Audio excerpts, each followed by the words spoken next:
Thank you very much, Yuval, sharing with us your experience and how things can be improved and talking about looking on the world in a positive way, which brings me to the next presenter, which will be Professor Tammie Ronen. And actually, she's going to talk about positive psychology. And from some respect, it's like closing what was beginning at the beginning by Wayne Jonas. He said, let's change what is the matter into what matters. So looking on psychology and psychotherapy, you can say, what's the matter? What bothers you? And things like that. Excuse for my imitating it. To the new approach, what matters? How can you make it better? Positive thinking. So please, Tammie Ronen.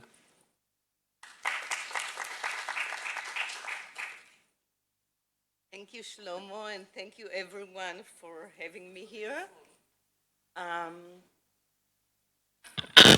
Okay, usually I talk loudly, so.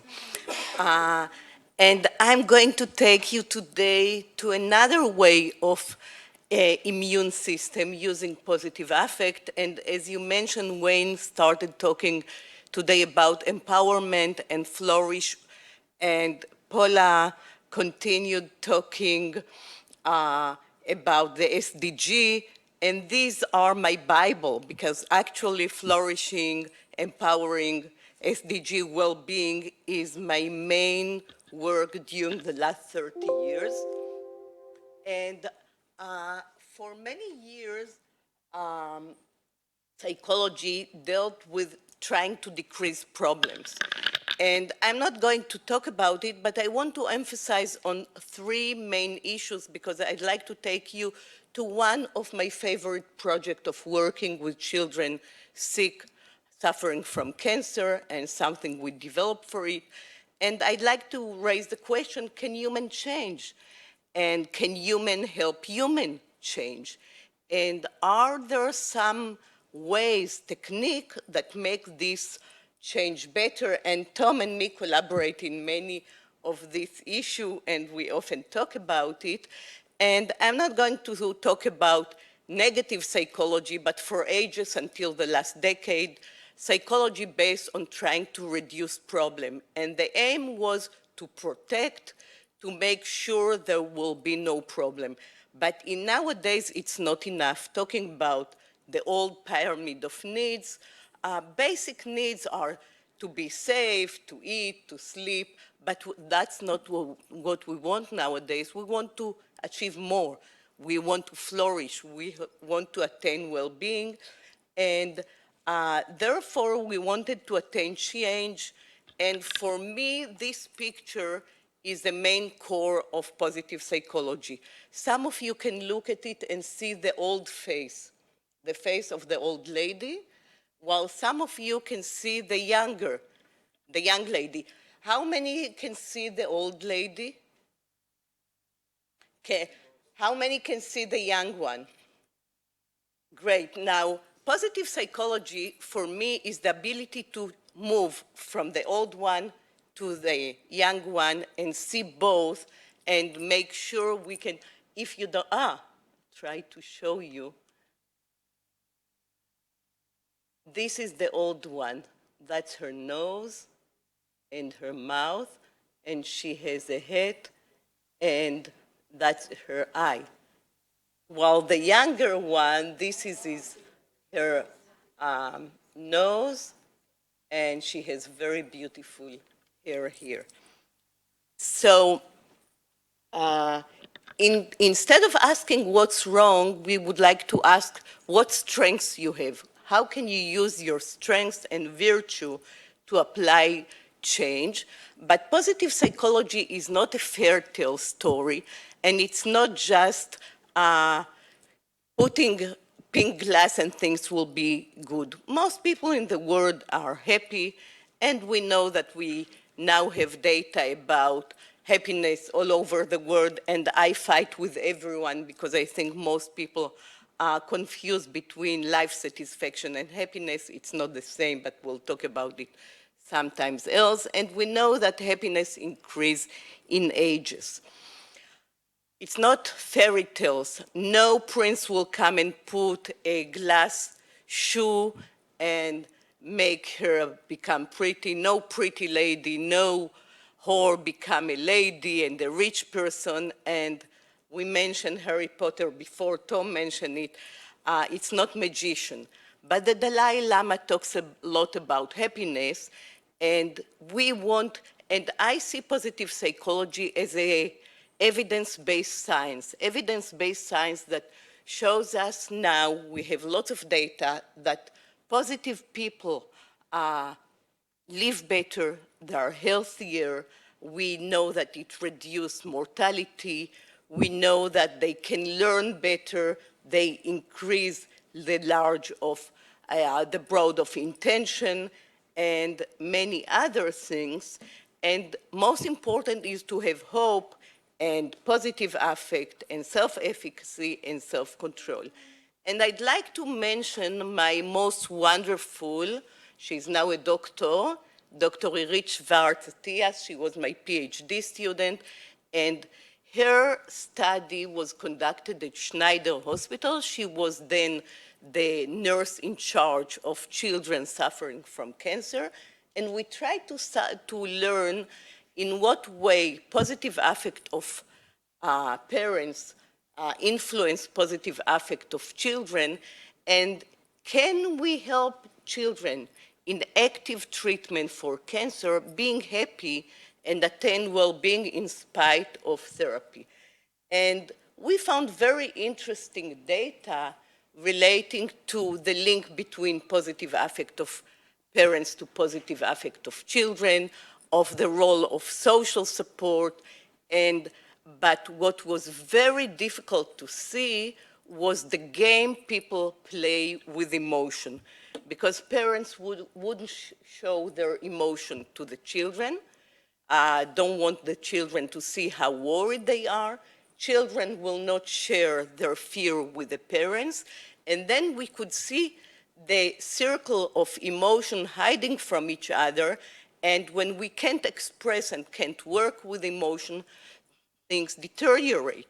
So together with another friend of us, Or Barnett, we decided to develop a game which we called RoboBoss. And RoboBoss is the king of artificial learning. And he doesn't know anything about emotion, and children need to tell him about emotion. It looks in a way like a Monopoly game, but we have lots of cards. We have all the very famous actors in Israel, like Gal Gadot, like Yuval Amevulbal, all those that children know them. And they volunteered, and we made cards, and children have a cue reader in their code reader in their phone, and as they put it on the card, these actors try to talk with it. So this is a picture when we came to the hospital. We got some money from a friend of Tel Aviv University, little money, and we produced the first 40 games, and we went to the hospital to give it to the children. It was a few months ago, and the person you see here is Yuval Amevulbal, and he's one of the actors that children admire.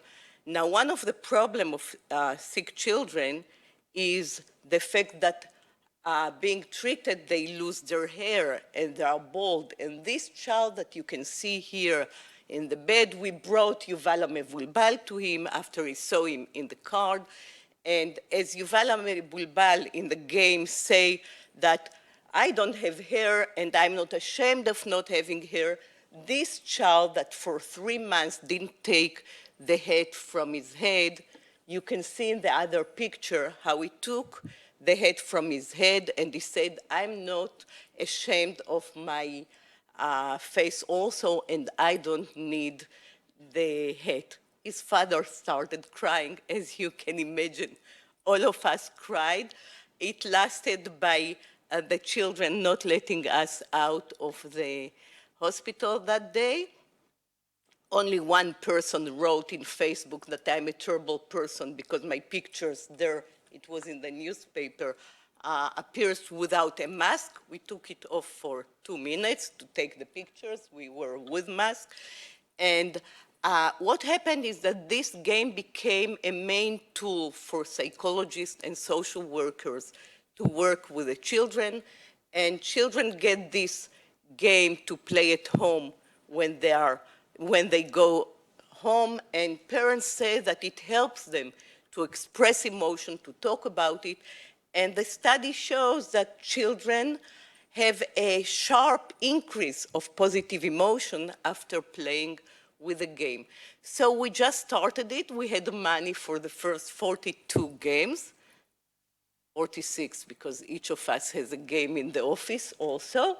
We have demands now from all the hospitals in Israel. Hopefully we will be able to get more money to produce more, to work with other children as well. As the main thing I'd like to say before ending, Tom said a few words about just do it, or how simple it can be. We can do it. We can actually change the way people feel.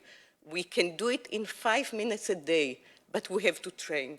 We need to develop things that will attract children, and with application, we do it, and with game, we really face very high change in positive emotion, and I can say now that they last better. The side effect of therapy, they comply more with therapy.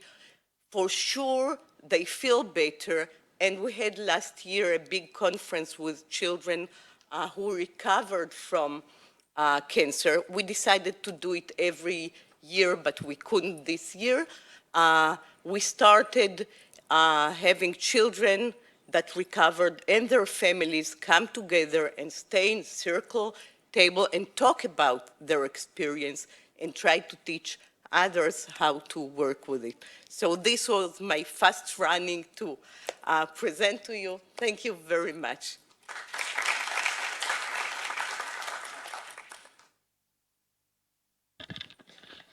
Thank you very much, Tammie. Actually, we have an expression in Hebrew that if you translate it, is that laughing is very good for your health. So it comes with that. With that, we are completing this third session. We started this conference with the president.